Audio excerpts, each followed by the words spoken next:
Hello, I'm Mark Jeeves, and tonight we're hearing from an icon in the world of rock and metal. He's just recently put out his autobiography entitled Into the Void, From Birth to Black Sabbath and Beyond. I'm talking, of course, about Geezer Butler.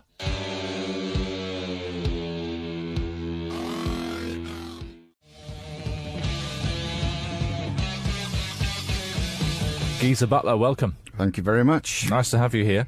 Geezer's picked out a few songs that have been a special part of his life over the years. What were your life expectations as a younger?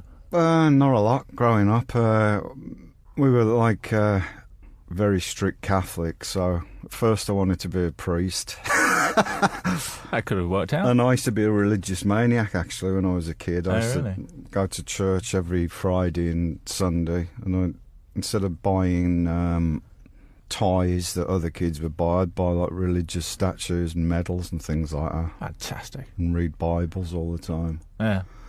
Did you have an epiphany? Did you discover rock music and that was it?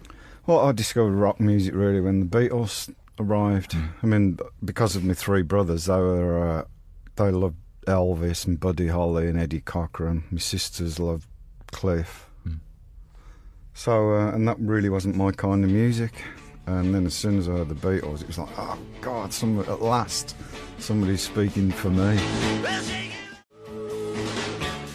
They had funny accents like me, the Beatles, and it just felt like that this is my kind of band, you know, from Liverpool, not London. Yeah. And I really associated with them. And at the time I was going to grammar school, and my mum and dad were expecting me to become an accountant or work in an office, which is what thought I was going to end up doing. Okay.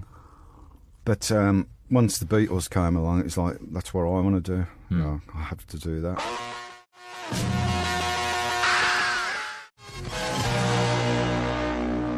By that time, like around 66, 67, I was getting into first it was the Beatles, then the Stones, and then the Kinks, and then the Who. And it's like getting heavier and heavier, the music, and then the Cream and Hendrix sort of came out at the same time as each other. And I just loved that stuff. I really loved it. I mean, Hendrix and Clapton were doing stuff on guitar that nobody'd ever heard before. And it's just incredible, you know, it's just unbelievable. It's like straight to the heart and soul of me. Did you start off with the guitar, or were you always bass player? I started off on acoustic guitar.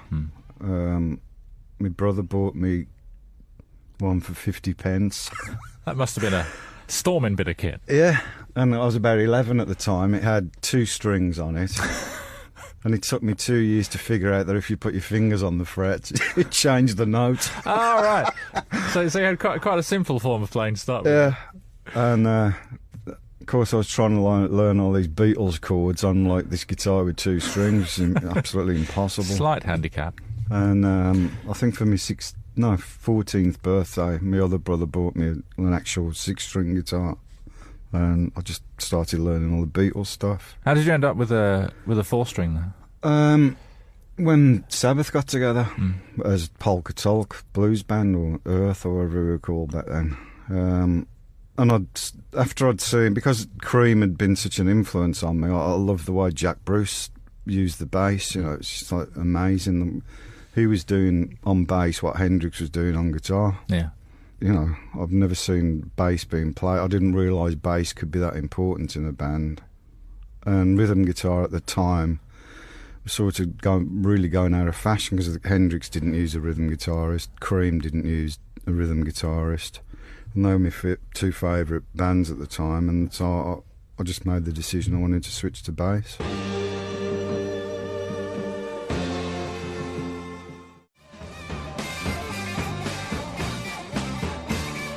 An influence on Geezer Butler from Black Sabbath, who's my guest tonight, that's Cream, and White Room on My Planet Rocks. And Geezer's autobiography, Into the Void, From Birth to Black Sabbath and Beyond, is out now.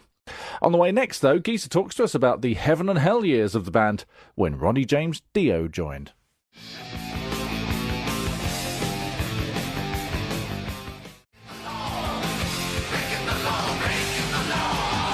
On Planet Rock, you're listening to My Planet Rock's our special guest this week is Geezer Butler from Sabbath and Heaven and Hell. What did you try and achieve with your bass playing? Because you were, as you say, influenced in the kind of Jack Bruce way, in that you were playing bass as though it was a guitar, as kind of virtuoso bass playing. I mean, did you try and just consciously move away from the traditional dum-dum bass player, which was around at the time?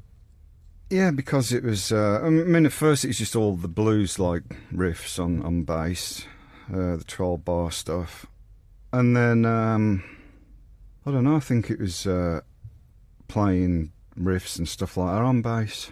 And eventually when we started writing our own stuff, I just sort of accentuated the guitar riffs, made them so that they followed what the guitar was doing to make the whole thing really heavy, rather than play against the riff. When it came to the first recordings that you were making as Black Sabbath, you'd already gone to the down tuning thing, I think, by that time, and which gave you that bigger, heavier sound. Yeah. What do you remember of the recording of that first album? Because it's such an important album in the history of rock. Not a lot. Really, it was like literally we'd somehow got this record deal. Which wasn't even a record deal then, it was just somebody like that was going to pay for 2 days in the studio for us to go in and record a live show, basically. Yeah. And we were on our way to play in, I think it was Switzerland. And we drove down from Birmingham, stopped in London for 2 days. I think we slept in the van. And just went into the studio and basically played the show that we were doing live, and we didn't know anything about how to record or anything like that. Just let the producer deal with all that. Yeah, and just did it as if it was a gig. And I think Tony put a couple of solo overdubs on, and that was it. Then we got back in the van and drove off to Zurich. When it came out and when it was such an incredible success, then that was a bit of a surprise, I'd imagine. Absolutely. I mean, we'd almost forgotten about it, that we'd done the album. And we had this gig in Manchester, and we were listening to the John Peel show because he used to have the album charts on every Saturday. And we'd always listen to the album charts. He says, and in the Australian this week at number 13 is Black Sabbath. I mean, what? And it was the first... We just didn't expect it whatsoever, and we just couldn't believe it. And until he played like one of the tracks off the album, we thought it was another band called Black Sabbath. Wow! And that was the first we'd heard of it.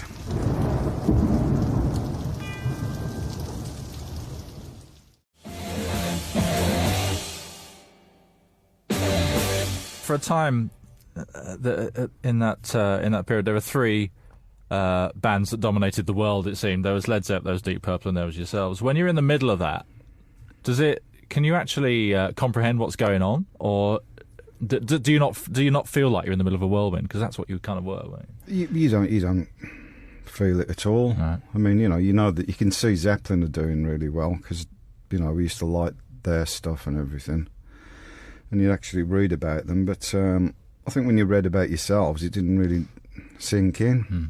And of course, those days we were all skint still. Yeah. You look at the charts and you have a number 2 album or something. You have about £3 in your pocket, and it just didn't really sink in. Yeah. If you think of all the, I mean, I came into Sabbath sort of midway through, and for me, the greatest album from the original lineup was Sabbath Bloody Sabbath. Because you were kind of really experimenting then. You had orchestras, we talked about Rick Wakeman earlier, when you had Rick playing on there. It was a magical album. What do you remember of that time? Did it feel like a really creative time? It was incredible. I mean, that's probably the best, one of the best periods of my life and the whole band's life. And strangely enough, it started out in a really bad way. It was like we thought that, we didn't have anything else to give anymore as a band. We thought, like, we've been going now for about 4 years. But you've been touring pretty continuously, haven't you? Yeah, absolutely. So you must have been knackered. We were, and it was time. We did Volume 4 in Los Angeles, and that was great. We had a good time doing that.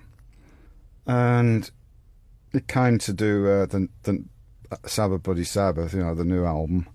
And we went back to LA, and it was horrible. The vibes were terrible between us. And we just couldn't come up with anything, couldn't write or It was really weird. And we thought, well, that's it. Like, this is obviously the end of the band. And we came back to England.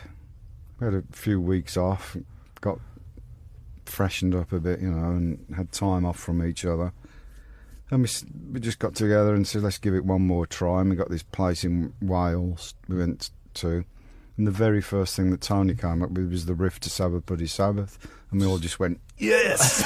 It's come back! Yeah, and it was back in a big way, and inspired us so much that we just went for it and did the whole album.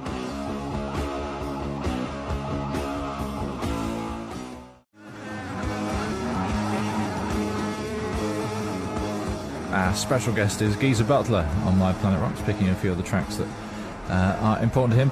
When we spoke to Ronnie James Dio, he seems to think that that there's so many rebirths of Black Sabbath that when he came along, he felt another one happened there in 1980 when Heaven and Hell came out. Did it feel the same way for you? Was it a sort of okay, another opportunity to do some great stuff? Yeah, because we all knew that the end had come for the original lineup of the band. Ozzy really wasn't into it anymore, and I don't think any of us were really. And we tried to write another album together, and it just wasn't happening. Ozzy was in a bad physical and mental shape, and he needed to just go away and get himself together. And he'd already left once the year before. Tony had met Ronnie, and he came in one day and says, well, I'm going to work with Ronnie. This great singer that I just met the other night. He's really enthusiastic about what he wants to do. He's got some great ideas. And I just thought it was going to be, Tony and Ronnie getting together and doing an album on their own. And then the whole Ozzy thing happened. Ozzy left, was pushed out for his own good to go and get help. And Tony said, well, what about listening to this guy that I met, Ronnie? So Ronnie came over. We'd been working on Children of the Sea at the time, but no vocals on it. And Ronnie came in and just put these vocals to Children of the Sea and just went, wow, this is brilliant. And he got exactly what we were trying to do. In the misty morning, on the edge of time. And the album did so well. It must have been very gratifying for you at the time. Exactly. I mean, we were told that there's no way you can go out and not have Ozzy as your singer, so we weren't expecting that much. The album came out and it did incredibly well, millions, and the gigs were sold out, straight away. And it was it was like being revived again. It's like from the ashes, like the phoenix rises, and it was incredible.